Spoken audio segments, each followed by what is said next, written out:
وَلَقَدْ يَسَّرْنَا الْقُرْآنَ لِلذِّكْرِ فَهَلْ مِن مُدَّكِرٍ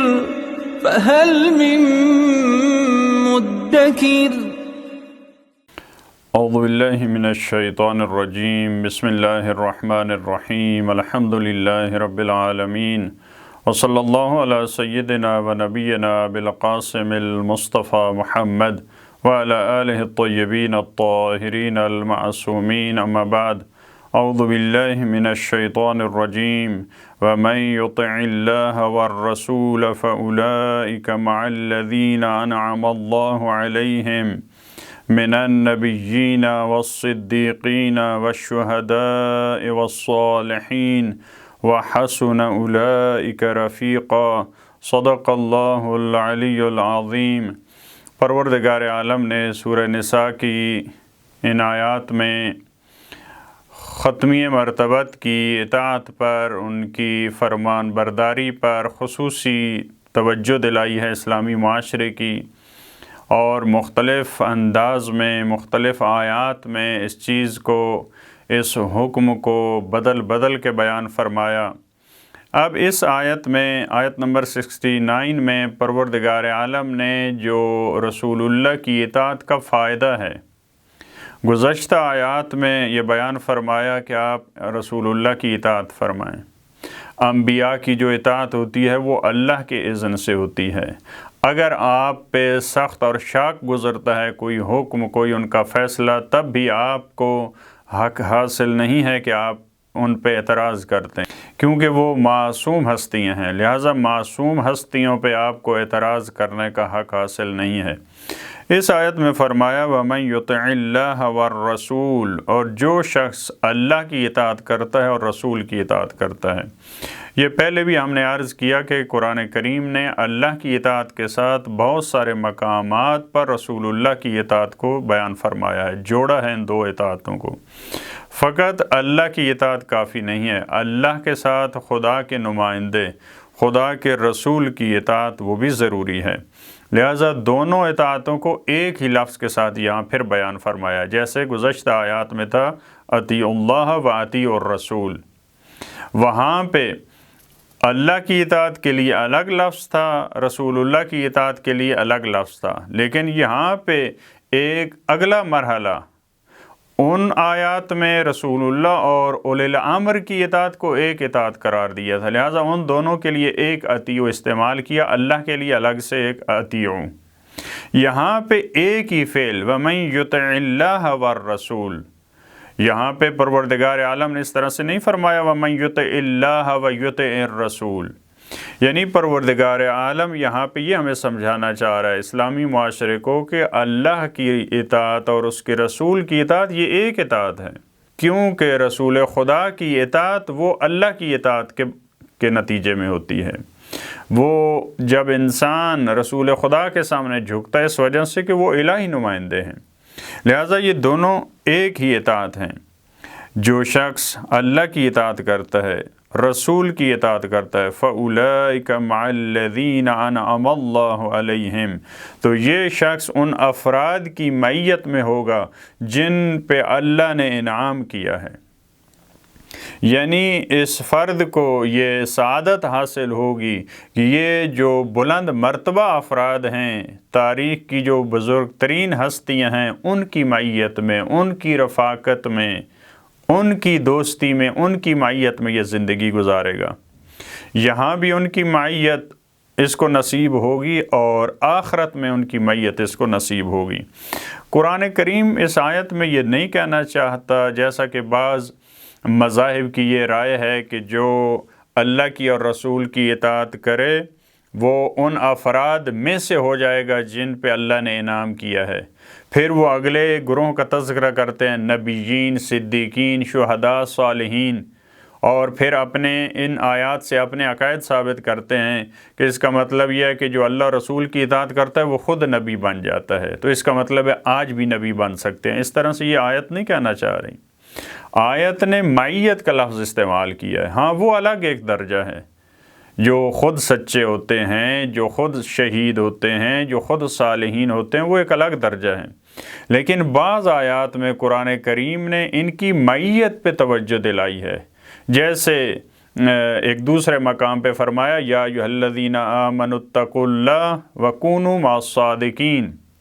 وہاں پہ یہ آیت جس میں کہا ہے وَكُونُوا مَعَ الصَّادِقِينَ، وہاں قرآن کریم یہ نہیں کہنا چاہتا کہ آپ سچے بن جائیں، اگرچہ سچا ہونا وہ بھی ایک اچھا مقام ہے، کونوا مع الصادقین یعنی آپ صادقین کی معیت میں آ جائیں۔ تو یہاں قرآن کریم معیت پہ زور دے رہا ہے، کیونکہ جب انسان معیت میں آ جاتا ہے تو وہ خود اس میں اچھی صفات جو ہے وہ آ جاتی ہیں۔ یہ افراد معیت میں آ جائیں گے، ان کی معیت میں جن پہ اللہ نے اپنا انعام کیا ہے، وہ کون ہے ہستیاں؟ من النبیین، وہ انبیاء ہیں، والصدیقین، وہ صادق ہیں، وہ صدیق ہیں، وہ سچے ہیں اپنی گفتار میں، اپنے کردار میں، اپنے عمل میں، والشہداء، وہ گواہ۔ معمولاً قرآن کریم نے شہید اور شہداء کا لفظ استعمال کیا قرآن کریم میں، وہ اعمال کے گواہ جو ہیں ان کے لیے استعمال کی ہے، البتہ ممکن ہے یہاں پہ شہداء جو اللہ کی راہ میں شہید ہو جاتے ہیں ان کے لیے بھی استعمال کیا جا سکے اور معنی مراد لیا جا سکے۔ والصالحین، اور صالحین جو پروردگار عالم کی نعمتوں کو حاصل کرنے کی اور ان سے صحیح بہرہ مند ہونے کی صلاحیت رکھتے ہیں، ان افراد کی انسان معیت میں آ جاتا ہے۔ وَحَسُنَ أُولَئِكَ رَفِيقًا، اور یہ کتنی اچھی دوستی ہے، یہ افراد دوستی کے لیے کتنے اچھے ہیں، یعنی وہ افراد، وہ مومنین جو انبیاء کی معیت میں آئیں، جو صدیقین کی ہمراہی میں آ جائیں، جو شہداء اور صالحین کی ہمراہی میں آ جائیں۔ یہ دوسری دلیل ہے کہ مع الذین یہاں پہ نبی ہونا مراد نہیں ہے، صدیق ہونا مراد نہیں ہے، اس وجہ سے قرآن کریم نے یہاں پہ فرمایا وَحَسُنَ أُولَئِكَ رَفِيقًا، ان کی رفاقت پہ، ان کی دوستی اور ان کی معیت پہ توجہ ہے قرآن کریم کی۔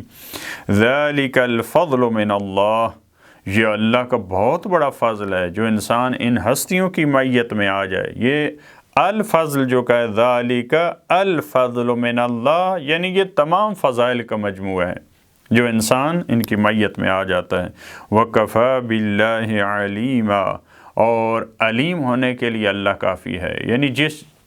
ہستی کو علم ہونا چاہیے انسان کے کاموں کا، وہ فقط اگر خدا کے علم میں ہے، خدا کے اگر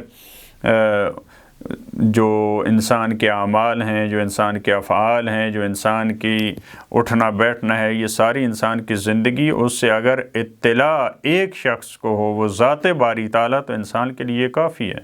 دوسرے افراد کو معلوم نہ ہو تو اس سے کوئی فرق نہیں پڑتا۔ اس کے بعد والی آیت میں فرمایا یا ایھا الذین آمنوا خذوا حذرکم فانفروا ثبات او انفروا جمیعا۔ یہ در حقیقت گزشتہ آیات کو ہم ایک طرح سے کہہ سکتے ہیں یہ تمہید تھی، یہ بعد والی آیات کے لیے، جو جہاد کی آیات ہیں، جو قتال کی آیات ہیں، جو خدا کے راہ میں لڑنے کی آیات ہیں، کیونکہ یہ بہت مشکل مرحلہ ہے، یہاں پہ نافرمانی ہوتی ہے، جو کمزور ایمان والے ہیں، جو بزدل افراد ہیں، جو ڈرنے والے افراد ہیں، وہ معمولاً نکلنے کے لیے تیار نہیں ہوتے، لہٰذا یہ جو گزشتہ آیات میں کہا رسول اللہ کی آپ اطاعت کریں، رسول اللہ اور اللہ کی اطاعت کریں، رسول خدا اور اولی الامر کی اطاعت کریں، نظام رسول خدا کی طرف رجوع کریں، ان کے